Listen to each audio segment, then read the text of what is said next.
사도신경으로 신앙 고백하시겠습니다. 나는 전능하신 아버지 하나님 천지의 창조주를 믿습니다. 나는 그의 유일하신 아들 우리 주 예수 그리스도를 믿습니다.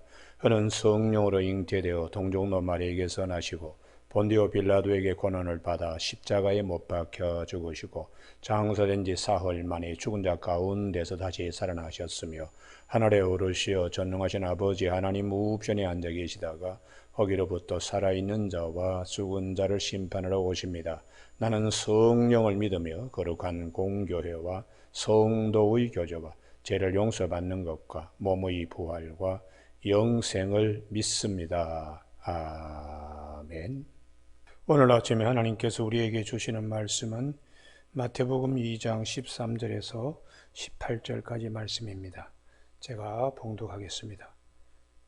그들이 떠난 후에 주의 사자가 요셉에게 현명하여 이르되 헤롯이 아기를 찾아 죽이려 하니 일어나 아기가 그의 어머니를 데리고 애굽으로 피하여 내가 네게 이르기까지 거기 있으라 하시니 요셉이 일어나서 밤에 아기와 그의 어머니를 데리고 애굽으로 떠나가 헤롯이 죽기까지 거기 있었으니 이는 주께서 선지자를 통하여 말씀하신 바 애굽으로부터 내 아들을 불렀다 함을 이루려 하심이라.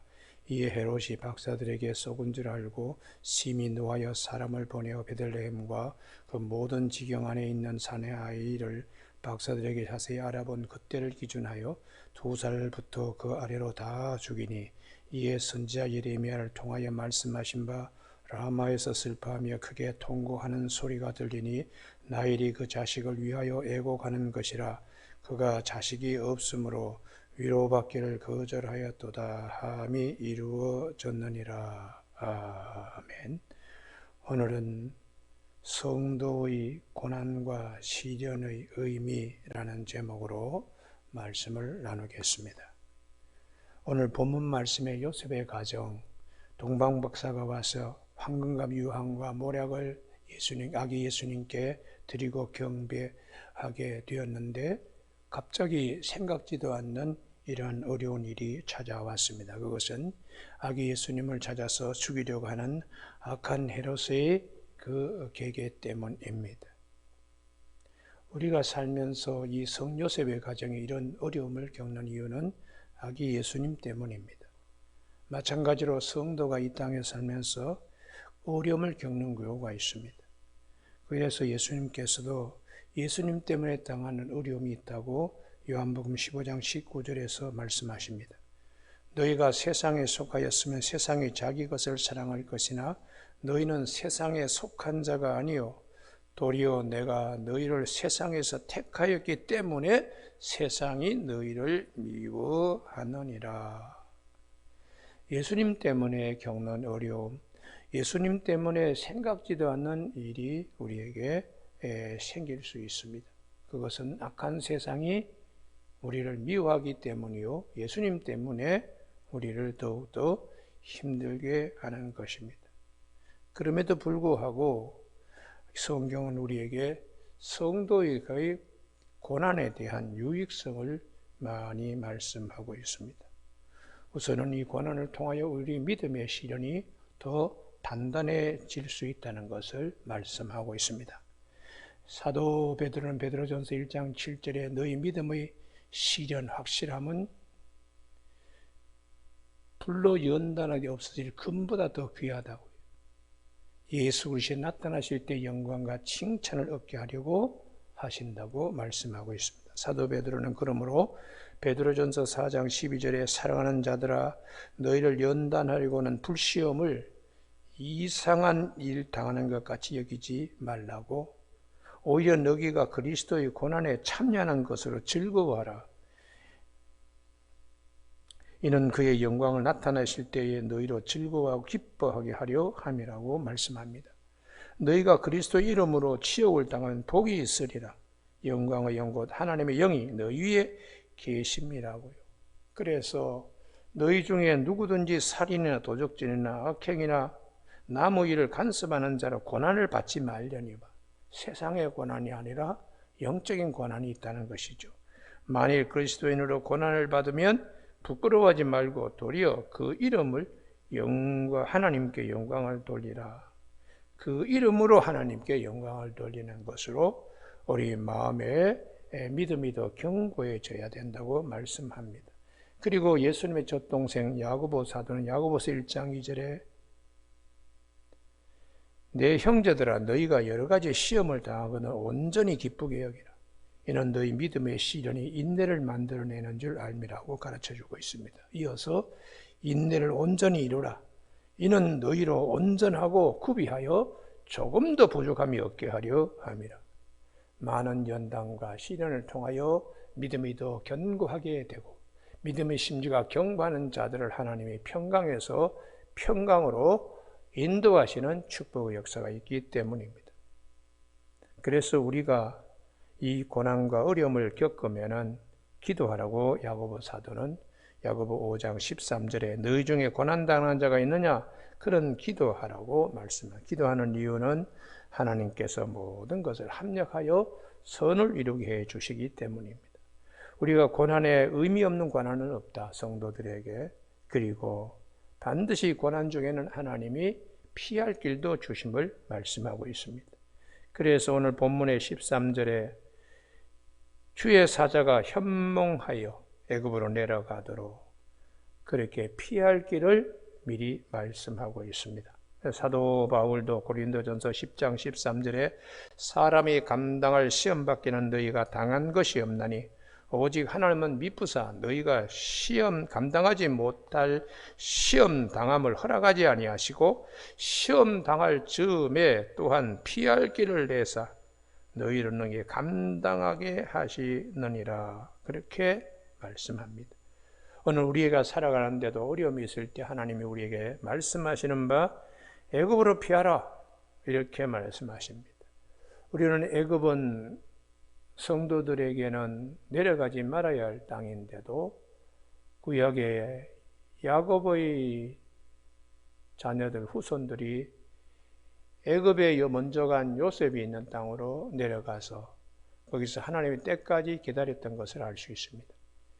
우리가 우리의 생각과 우리의 삶의 방식과 다르게 하나님은 때로는 피할 길을 애굽으로 정해서 주시는 경우도 있기 때문에 이사야 선지자는 이사야 55장 8절 9절에서 내 생각은 너희 생각과 다르고 내 길은 너희 길과 달라서 하늘이 땅보다 높음같이 내 길은 너희 길보다 높고 내 생각은 너희 생각보다 높다고 그렇게 말씀하십니다.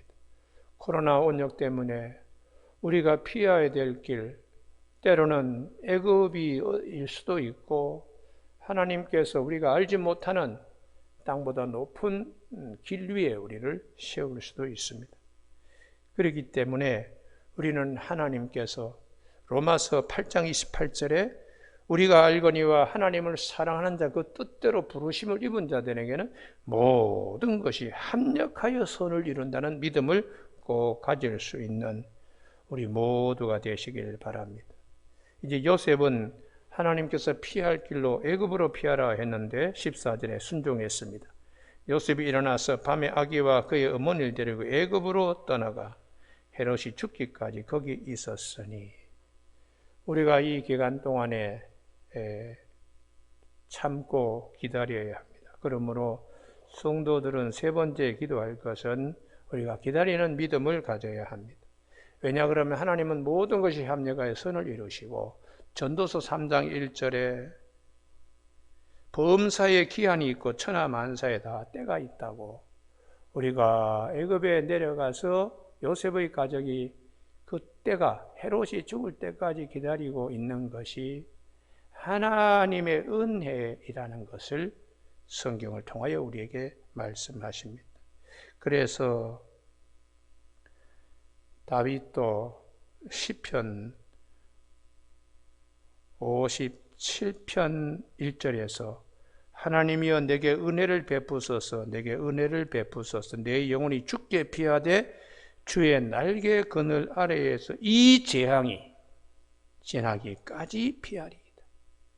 하나님이 이 재앙을 거두어 가실 때까지 믿음 잃지 않고 주의 날개 주의 그늘 아래에서 피하는 신앙 고백을 우리가 주목할 필요가 있지요. 그래서 우리가 이렇게 기다리고 피하는 것은 하나님의 때를 믿기 때문이요, 선하신 하나님께서 우리에게 합력하여 선을 이루시는 믿음 때문에 그렇습니다. 그래서 시편 40편 1절에 내가 여호와를 기다리고 기다렸더니 귀를 기울이사 나의 부르짖음을 들으시고 기가 막힐 웅덩이와 수렁에서 나를 건지셨기 때문에 우리는 하나님을 앙망하고 하나님을 신뢰해야 합니다. 기다리는 것 가운데서 때로는 힘든 일이 있을 수 있습니다. 그러나 결과는 하나님의 도우시는 손길, 하나님이 인도하시는 시간 속에서 하나님의 역사, 은혜의 시간들이 있다는 것을 믿어야 합니다. 그래서 시편 118편 8절에 여호와께 피하는 것이 사람을 신뢰하는 것보다 낫고 여호와께 피하는 것이 고관을 신뢰하는 것보다 낫다고 말씀하고 있습니다. 우리는 구약의 예레미야 예가 3장 19절 이하에 내 고초와 재난, 쑥과 담즙을 기억하소서. 내가 그것을 생각하고 낙심이 되지만 중심에 해서 기억하면 소망이 있다고요. 이는 여호와의 자비와 긍휼이 무궁하심으로 우리가 진멸되지 아니한다는 믿음을 가지고 있습니다. 그러므로 예레미야 3장 25절에 기다리는 자들에게나 구하는 영혼에게는 여호와는 선하시다. 사람이 여호와의 구원을 바라고 잠잠히 기다림이 좋다고 말씀해 주고 있습니다. 오늘 아침에 예수님의 가정, 성 요셉의 가정에 어려움이 왔을 때에 피할 길을 주시는 하나님, 그 때를 재앙이 다 지나갈 때까지 거기서 기다린 성 요셉의 가정을 주목할 수 있어야 합니다. 하나님께서 오늘 우리에게 이렇게 하나님이 역사하시는 가운데 때로는 하나님이 하시는 일에 위로받기를 거절하는 일은 없어야 합니다. 하나님께서 오늘 17절 말씀, 선지자 예레미야가 통하여 말씀하신 바 라마에 슬퍼하며 크게 통곡하는 소리가 들리니 나일이 그 자식을 위해 애곡하는 것이라. 그가 자식이 없으므로 위로받기를 거절하였도다 함이 이루어졌느니라. 어려움과 시련이 왔을 때에 또 하나님의 특별한 위로가 있다는 것을 기억하는 이 아침이 되기를 주님의 이름으로 축복합니다. 기도하시겠습니다. 자비로우신 하나님 아버지, 이 땅에 살면서 우리가 주님께 속한 자이기 때문에 세상이 우리를 미워하고 우리가 감당해야 될 고난도 있습니다. 그러나 고난의 유익성에 대하여 우리가 성경이 말씀하신 바를 잘 기억하게 하시고 합력하여 선을 이루어 가시는 하나님의 그 뜻과 계획을 우리가 꼭 마음에 잘 믿고 믿음 안에서 기다림이 좋도다라는 말씀을 기억하는 우리 모두가 되는 이 아침 되게 하여 주시기를 원하옵고 예수님의 이름으로 기도드립니다. 아멘. 하늘에 계신 우리 아버지, 아버지의 이름을 거룩하게 하시며 아버지의 나라가 오게 하시며 아버지의 뜻이 하늘에서와 같이 땅에서도 이루어지게 하소서. 오늘 우리에게 이루어갈 양식을 주시고 우리가 우리에게 잘못한 사람을 용서하여 준 것 같이 우리 죄를 용서하여 주시고 우리를 시험에 빠지지 않게 하시고 악에서 구하소서. 나라와 권능과 영광이 영원히 아버지의 것입니다. 아멘.